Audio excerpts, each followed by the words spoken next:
আসসালামু আলাইকুম। কেমন আছো বন্ধুরা? আশা করি সবাই ভালো আছো। আজকে তোমাদের মাঝে এক নতুন গল্প নিয়ে হাজির হয়েছি। গল্পটির নাম হলো অন্ধকার রাতের অতিথি। তো আর দেরি কিসের, গল্প শুরু করা যাক। অন্ধকার রাতের অতিথি। শীতের এক রাতে, রাত তখন প্রায় 2টো। সুবোধ তার গ্রামের বাড়িতে একা ছিল। চারদিকে শুনশান নীরবতা, শুধু ঝিঁঝি পোকার ডাক। হঠাৎ রান্নাঘর থেকে একটা শব্দ এলো, ঠিক যেন কেউ একটা কাঁসার থালা ফেলে দিল। সুবোধ ভাবল হয়তো কোনো ইঁদুর হবে। সে টর্চ নিয়ে আস্তে আস্তে রান্নাঘরের দিকে গেল। টর্চের আলো ফেলতেই সে দেখল মেঝেতে থালাটা উল্টানো, কিন্তু আশেপাশে ইঁদুর বা অন্য কিছুর চিহ্ন নেই। সে থালাটা তুলে রাখতে যাবে, তখনই দরজার পাশে এক ঝলক দেখল, একটা লম্বা ফ্যাকাশে অবয়ব। তার পা ছিল না, আর চোখগুলো জ্বলছিল টকটকে লাল।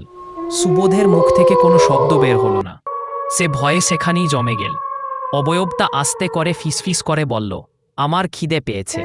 পরের দিন সকালে প্রতিবেশীরা সুবোধকে মেঝেতে অচেতন অবস্থায় পেল। রান্নাঘরের থালাটা তখনও উল্টানো ছিল, কিন্তু তার পাশেই ছিল ভেজা মাটির কয়েকটি অদ্ভুত চাপ, যা মানুষের পায়ের ছাপের মতো ছিল না। বন্ধুরা, এই গল্পটি কেমন লেগেছে তা কমেন্ট করে জানাবেন। ভালো লাগলে লাইক, কমেন্ট ও সাবস্ক্রাইব করে দিবেন। ধন্যবাদ সবাইকে। আল্লাহ হাফেজ।